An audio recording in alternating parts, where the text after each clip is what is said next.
Welcome back, everyone, to Talent Skill Tree. This is actually episode 5, and I have a wonderful guest here, Tia LaRue, who is Yay. joining me, and she is going to be representing our category for job seeker and a little bit of a hybrid because also she does have a specialty as an industry expert in our video gaming field of other platforms, which we'll dive into. But I just want to say thank you, Tia, for coming on to my new podcast channel. I know you've been around other platforms and you're kind of the queen over there. So I'm very humble that you're able to visit my platform, but thank you for coming on the show.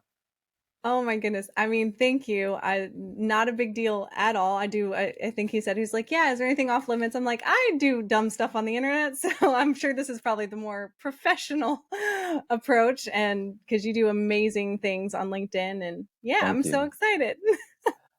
I'm excited to talk with you too because I love doing. I was talking to a colleague earlier, and I'm known on LinkedIn to do audio events, and so I really don't get to put a face to the emotion of the topics that we talk about.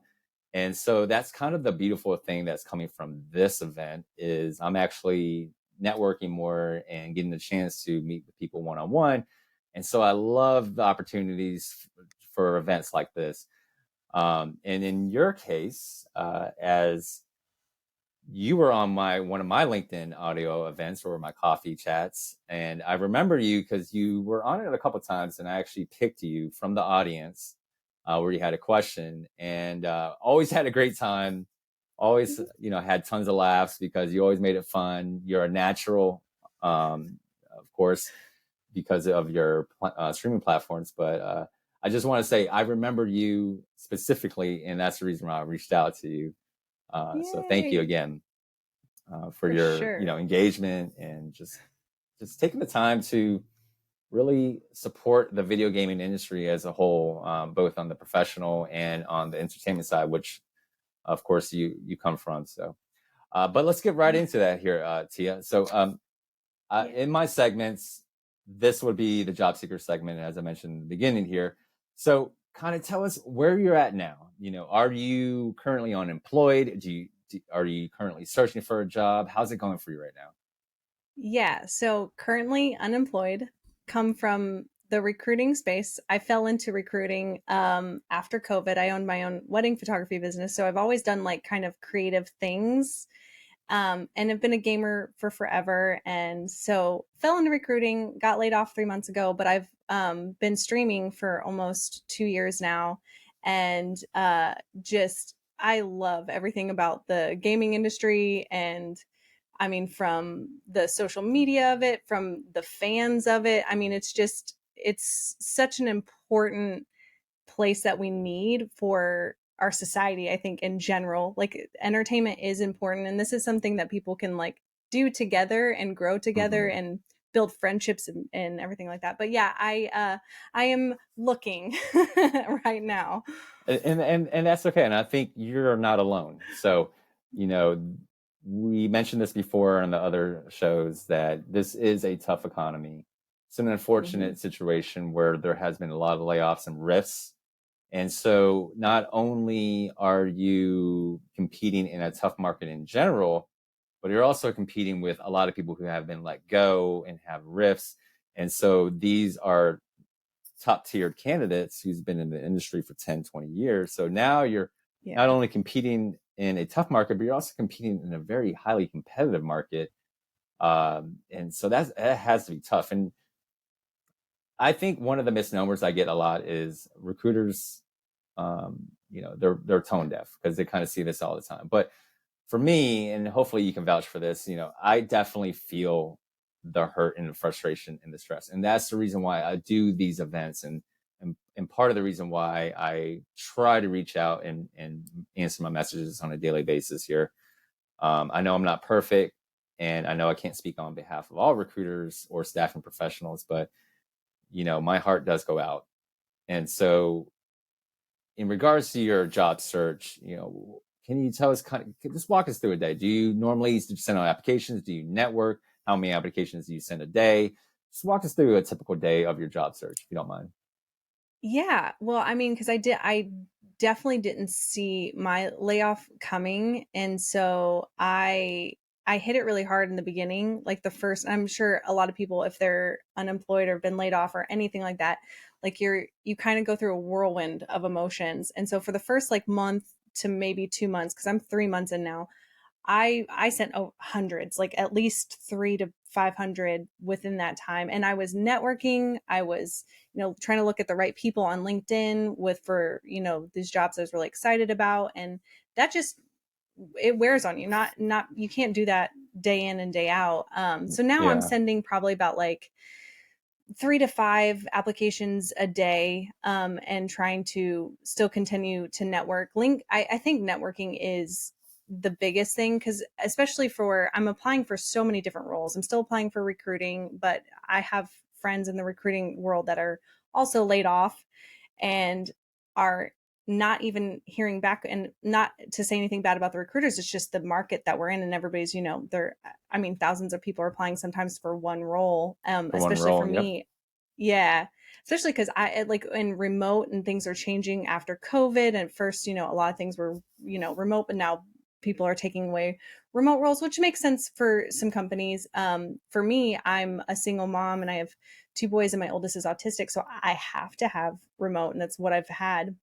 So it's hard to compete with people that have been in, recruiting or whatever it is for way more years than I have. So it's been an interesting journey, of being on the grind, and then sometimes you're just emotional toll.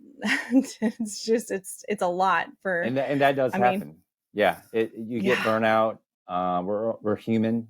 We're not robots. So that is to be yeah, expected. Where you're gonna be hyper vigilant in your first week or so, and then like after the second week you start crashing, and then it can be a roller coaster of a ride. So yeah, understand yeah, and definitely feel for that frustration here. You mentioned, I wanted to ask you what your challenges were, but you kind of mentioned that you remote work, and so that's the only type of jobs that you've been looking for now, just remote work, yeah, because of your situation. Um, yeah. would hybrid have you been looking at hybrid too, or it has to be 100% remote? I've been looking at some hybrid around where I'm at. They haven't been as many, and then most of the hybrids are usually set up. But I've still been looking at them and trying to apply and see, because some hybrids are like, okay, we want multiple days in every week, and since with the way that my scheduling works, I can do like every other week. And then sometimes I am basically the main caretaker, so sometimes I have to be, there for my kids. So it's Yeah, easier to find a remote role, but those are hard to come by. yeah, especially since from last year. I mean, last year there were a dime a dozen because of the COVID, and then now, since Yeah. COVID is phasing out, they're going back to return to office. So that I see that in general in the industry right now, and that's tough. And Yeah. I would say that's a good plan, because don't limit yourself just to just remote. Just try to also get your name out there in the hybrids, because sometimes they can work with you in the situation. Of course, there's no one size Yeah. that fits all. Every company is different. But I've had seen cases where it's listed as hybrid or listed on site, and because of a great candidate experience, they were able to work with the candidate. So I think that you are on the right track here. As far as other challenges goes, anything else that you've seen currently in the landscape right now that's kind of a challenge for you? I think those are the main ones. I mean, coming from the recruiting space, I mean, you can revamp your resume so many different times, and you can network. Like, I think networking is always going to be the best. People aren't going to necessarily remember a resume, but they will remember not only how you reach out, but how you continue to interact. That Yes. speaks, I think, so much more to a person's character and integrity, which would make them a great fit for, so that's where I've been putting most of my effort into now, because I have great work ethic, but if you get to know me, you're going to really see that and see the consistency. Because sometimes whenever you have one interview or two interviews with somebody, you don't know if that's how they're actually going to, if it's going to be a great hire, but if they can continue to see my consistency, they're going to know my character kind of. That's the goal. Yeah. I mean, and that speaks volumes, of your character. And so I think a lot of people that are one step away from being successful is they don't have that cadence, so to speak. Mhm. And it's all just talk. It's all just, well, I'm going to do this one day. But they really don't put the plan to action here. And so you are hitting, the right points as far as networking, because look, it speaks volumes, even though this is just a little old podcast show of mine, but I remember you. And that speaks volumes because I get hundreds of messages every day. I wish I could respond to all my messages every day, but I made it a point to reach out to you. I made it to a point that you have stuck out on my mind, as far as opportunities that maybe I come across that are in the entertainment influencer space. And so I think I mentioned that in my last audio call too, is people don't realize those small interactions, as long as they're not transactional. And my last guest spoke about that. And as long as it's not transactional, we are human beings too. Recruiters, hiring managers are human beings too. And they want to be treated just like the way that you want to be treated. So it's only fair. And if you treat it like a transaction, like, here's my resume, go find me a job, that's just like throwing food at someone saying, go eat. It's just very demoralizing. And it's just like, okay, well, Yeah. hi, hello, how are you? My name is, just the Yeah. small common courtesies people tend to forget. So I think that I'm glad that you brought that up and shed some light on that, because it does make a difference. And hopefully that's a good reminder for people. Yeah. Want to circle back on your verticals. So you mentioned verticals too, as well, where you said you're in a recruiting staffing space, which I do know about because, hey, I've been there. Before the call, we also talked about how you were a staffing agency recruiter, um, Mhm. which is different from an in-house recruiter. Staffing agencies are Yes. more motivated with commission. So they are the ones that you can throw a resume to and say, hey, help me find a position, because that is their main goal, is to work for you as their client. But for in-house recruiters like myself and corporate recruiters, we have very specific jobs that we look for, and we can't just take anyone's resume and find them a job. We can possibly personally, send their resume off to a colleague or friends, like, hey, this person's looking, but 9 times out of 10, that's not going to work. And you want to be hyper focused for the right recruiter. Know which recruiter you're talking to, whether it's a staffing agency recruiter or if it's an in-house recruiter, right? Because then you'll know what Yeah. kind of value they provide for you. So going back to the verticals, I actually wrote a post about this today, my Final Fantasy post, because it's Final Fantasy 16 launch day. If Yay. you're viewing this video, it's probably going to be afterwards, but because it's not live yet. But today's Final Fantasy 16 launch day. I wrote a Final Fantasy post talking about verticals, where I've seen in the industry where people are just hyper focused. If you are an HR person, you're just applying to HR roles, and anything outside of that, you won't even entertain or look at. And I would say, and I would just push back and challenge you to say, look at other verticals. Instead of putting in HR, or instead of putting recruiter, put in your strengths. Is it sales? Is Mhm. it customer service?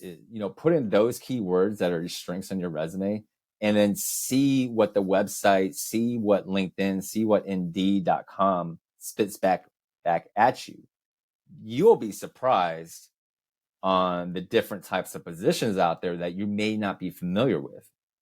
I think one time I even mentioned we have a librarian historic position, and people didn't even realize that existed. So that's why I encourage and challenge you. It's like, okay, if you are just single targeting one keyword like a recruiter, try this other method. You might be surprised. It's So amazing how many titles and roles too.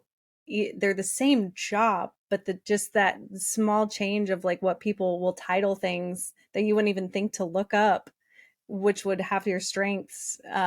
And yeah, I was like, everybody should spread, look at every role that has, your hard skills or they're transferable, because you might exceed succeed in those roles as well.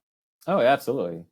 There was a Discord manager at or moderator at night, Discord moderator just for just a small community, maybe like 500 people in their community, and they were working as an administrative assistant, and they wanted to get into gaming. And I challenged them, hey, look at community managers who handle the social media, handle the platforms like Twitter and Instagram and LinkedIn, and they got us an opportunity at a mobile company. So it's It's there. It awesome. is definitely there. Who knows? Who would have who would have thought I was a Discord moderator just for fun, and now I work in the game business. It's the same thing that Yeah. applies. So I love that we're talking about this. Well, that's a good segue into your platforms. So the other thing that struck out to me here, Tia, is that you hopped on the call and you said you did this, and I was just like, okay, whatever. Let me check out her profile, and I was quite surprised. I was like, okay, she has over 46,000 followers on TikTok. I was like, okay, well, TikTok's easy to get followers. Let's look at the next one. And then on Twitch, she has over 2.8K followers, and I was like, okay, that because I used to be a streamer, and I was like, It's I hard. struggled to get It's 100. different. So Yeah. I was like, all right, 2.8K. And then even on YouTube, with your shorts and stuff, 563 subscribers. So congratulations. Great job. Yeah. Those are all Thank impressive you. numbers. So how did you get Yeah. into each of those categories? Oh, it's funny because my whole social media journey, I mean, like I own my own wedding photography business. I taught other, not even photographers, I taught other wedding vendors how to break into a market and doing like Facebook ads and, doing ad managers and doing A/B testing and lookalike. Like I love branding and marketing and everything like that. And so I got dumped on my first relationship after divorce. And I was like, everybody's on TikTok crying. And I was like, I would like to also go tell people that I'm sad and maybe somebody will tell Self-therapy, me it's going to be, it helps. yeah, it's therapy. I also have a little bit of a personality, so I gained followers from being me, and I started playing video games as like I think I said on one of your coffee things of like playing it on TikTok lives and doing the mirror, and all my followers were like, "What on earth are you doing? You should be on Twitch." And I was like, "What's Twitch?" And because I mean, I've been a gamer for years, but I never followed streamers, so started streaming. Was really starting to take the opportunities of what I was doing seriously and really trying to grow and take my marketing and stuff like that. And then, my Instagram took off, which was what people have now been like taking more seriously because TikTok is like, I mean, it was easy to grow. Now it's harder, but back in the day, it was like, it could just happen like that.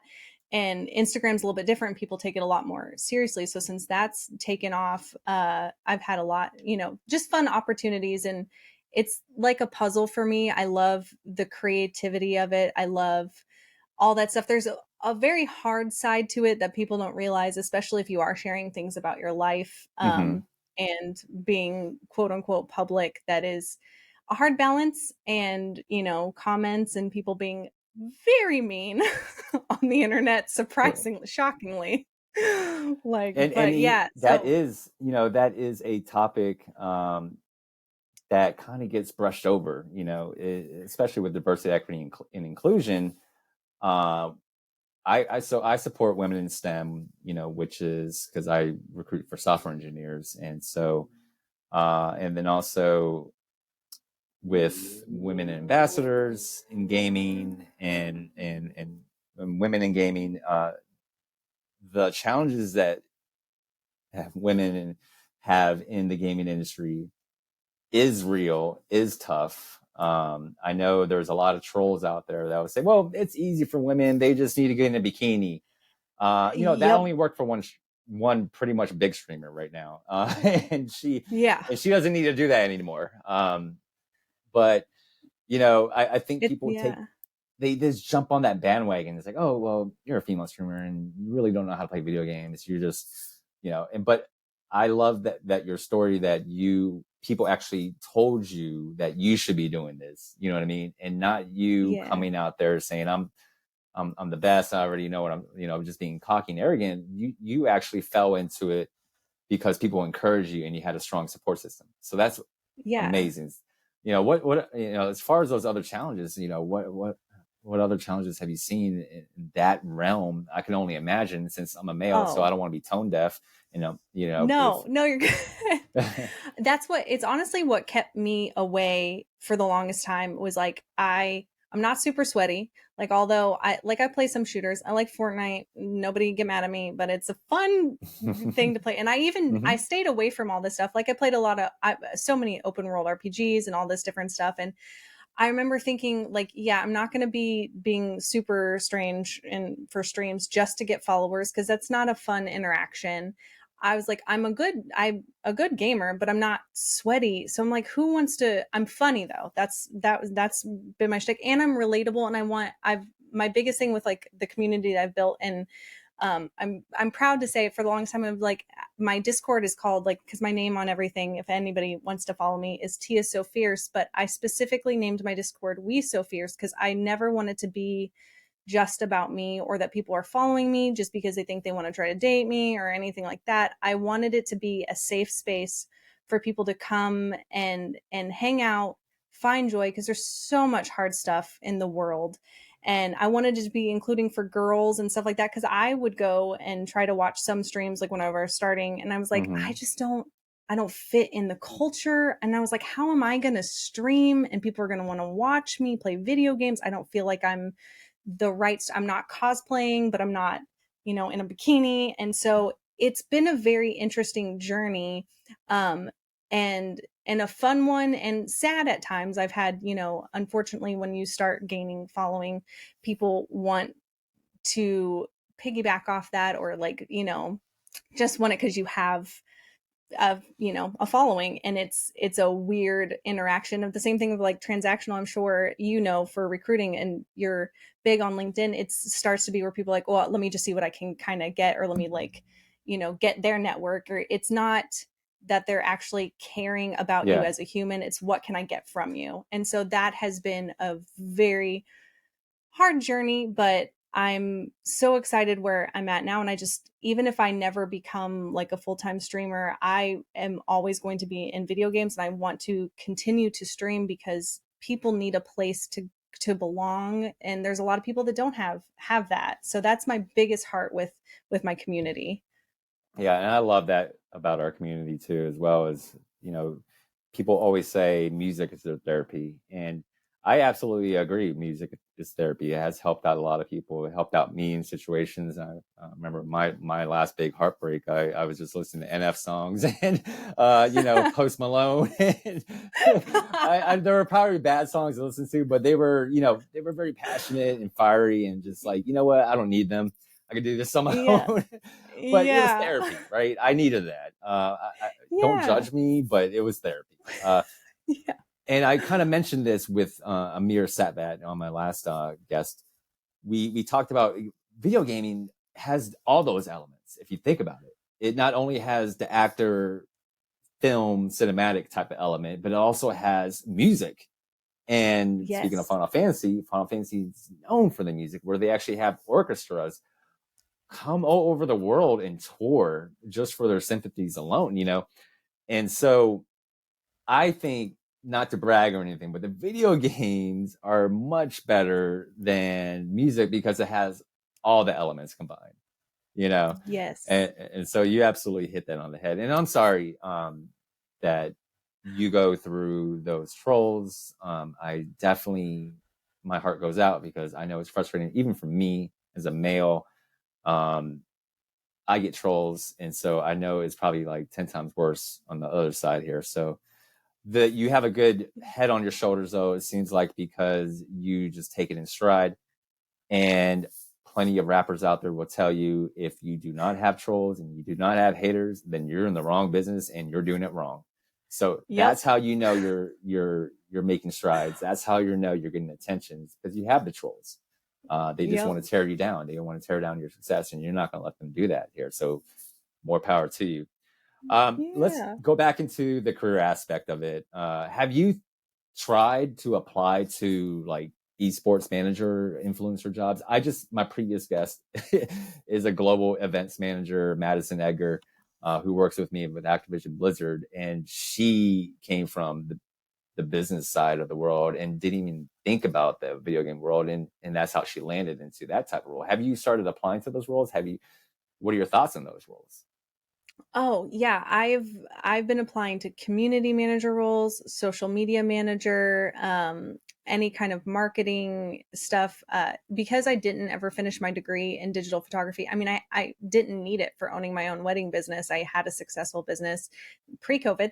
Yeah, And I mean, there's some that are still, it just didn't fit, but those are the roles that I know I would succeed the most at. It's been hard because with I mean, my following is in gaming and also, just quote unquote the influencer space. A lot of places have not taken that seriously. Which being in your coffee chat, I was like, oh man, I was like, if I could get in with a game in anything gaming, I don't even care if it's HR. I was like, I just love being able to make the company succeed because they make great games and I love that so much. And so I was really like hopeful and applying, and I still am. It's just been difficult because a lot of people also are applying for social media or community manager roles. I'm still looking for those because I know that that's like my strong suit is inclusion and making everybody feel welcomed, and I think that's just what I was created to do. I have a fun, warm personality, and I know right. that's where I would succeed at. Yeah, no, Yeah. you do have the personality. You made me laugh a couple times, and Yeah. still make me laugh. I still got to attend one of your Twitch shows. Don't, but Yeah. don't get mad at me because I promised a bunch of other people too, and I just haven't had the time. I will get No, there one that's day, but I do want to check out, your. I checked out your VODs, but I want to check it out live. That's my goal. Okay, yeah. but I do want to offer some type of guidance, and you may be doing this now, and if not, maybe we can highlight this for other people as well. So you do have other platforms, and they're strong, and you should be showcasing that. So I always recommend tailoring your resume for the job. You have your resume for like the recruiting side, and it's going to be totally different if you apply for an esports manager, right? So an esports manager, you want to have it look different than your recruiter resume. So if you're not doing this now, highly recommend highlight your social platforms and put in actually the numbers that actually follow you. And then put in, just like a normal professional job, put in bullet points on your job duties. And there's a lot of stuff that you probably don't even realize is a job duty responsibility function, like with your Twitch and YouTube, you're editing, right? And you're also marketing, and you are looking at different equipment. So those are type of the keywords that you should be putting in. And if you don't know, you can perfectly use AI, use ChatGPT, and be like, hey, give me some suggestions on what type of bullet points can I put under each of these categories. And then on top of that, I would say, because you don't have the recent relevant experience in gaming, that your last experience was from recruiting, go ahead and make a subcategory and call it social media experience, call it video game industry experience, right? Put that as your title, and you can even date it back 3 months ago or even 2 years ago, and then start putting those bullet points in. I have 50,000 followers on Twitch. I do this. I moderate. And so that way, what you're doing is you're bringing up the relevant skills all the way up at the top of the resume. You're not hiding it. You're not saying, go look at my LinkedIn profile and then maybe you'll find it, maybe not, or you're not taking my word for it. Hey, I'm a big gamer. Because honestly, everyone says I'm a big gamer. But if you do these steps, you should be able to beat out your clones. And going back to what I said about being a gamer, list it under your resume too as well. A lot of people don't realize this. You know where you list your hobbies? Forget your hobbies. Put in the video games that you like. We love seeing Yeah. that kind of stuff in the video game industry. We love to see what games you play, even if it's, you work at Square Enix and you're listing a Mario game. Who cares? We are the same community. We all support each other in the video games industry. So you're not going to hurt our feelings if it's the wrong company or the wrong genre or the wrong game. Yeah. So hopefully if you do all those steps, the other thing is timing and cadence, and I preach this all the time. I know if you said that you're not going to give up, and that's a really great attitude to have. It is about that timing. One day, hopefully, Tia, what I want you to do is message me because I love posting screenshots of success stories, and I'm gonna be like, "That's my girl Tia right there." We've been through that in the beginning, and Yes. that's what it's going to take, right? Timing. Yes. I was like, mark my words. I know this is going to be on the internet somewhere. Mark my words. I'm going to be in the gaming industry somewhere. I know that I will be, and it definitely will be the right timing and it will be worth it. It will definitely be worth it. It will definitely be worth it. Well, we're running out of time here, Tia, and I always like to end the show with two things here. Okay, the first question, you're like, I'm ready. I'm You're like, like, let's go. Let's let's go. go, let's go. All right. So the first question is, what is the game that you're looking forward to the most? That you're looking forward to play the most that's coming out. And then the second question is, I always like to end my show on a positive note, positive inspirational message. If you can share a story or a quote or just your views on the world in general that can inspire someone out there, maybe even one listener, that will be perfect. Yeah. Well, the one that I'm looking forward to the most, I am an Aloy fan, Horizon through and through. That has been like one of the games that I've loved where I'm like, oh, there's a female like lead that is just amazing. So I know that they're working on another one. They came out with a DLC for the second one. So that will always be my go-to. And I thought I heard that they're also going to be making a TV show kind of like Last of Us with God of War and also Horizon. So I heard that Horizon too. is There's rumors. Yeah, the rumor mills. Yep. yeah, there's rumors and I'm like Aloy is my gal. I love her to pieces. And inspirational. I will say this and it's something that I feel like I just like that's where I stand my ground on is that whoever's faithful in a little is faithful in a lot. So whatever you have in front of you, be faithful to that because you're not going to get more if you can't handle what you're already doing. So, and some people are like, well, it's not enough. I don't have, it's a small little thing. Just show up, show up every day and treat those people well. And especially for streamers, like I've seen people are like, well, I only have 5 people. Stream to those 5 people like it's 5,000. I was like, just treat them well and it will always, always come back to you. I just want to say real quickly that is a great quote. Thank you for sharing that. Even with my small audience here on my new platform, I know I'm going to do great one day. But even when we start out small, if you can inspire one person, that's all I want. And so, thank you for sharing that, Tia. It's been great. You brought me back to my streaming days. When I saw your setup the first time, I was like, I'm so jealous. I want to go back to my streaming days. And I hope that I get to see your message here soon. I really do wish you the best. You have a great soul. I can really tell that's the reason why we clicked right away is because you're vibrant and your vibration is way up there. So nothing but the best for you, Tia. Thank you for coming on the show. And for everyone out there in the Talent Skill Tree Network, go follow Tia. I will put it down in the link below. And as always, I like to end the show. The world can always use more heroes, and let's level up together. All right, take care, everyone. Happy leveling up.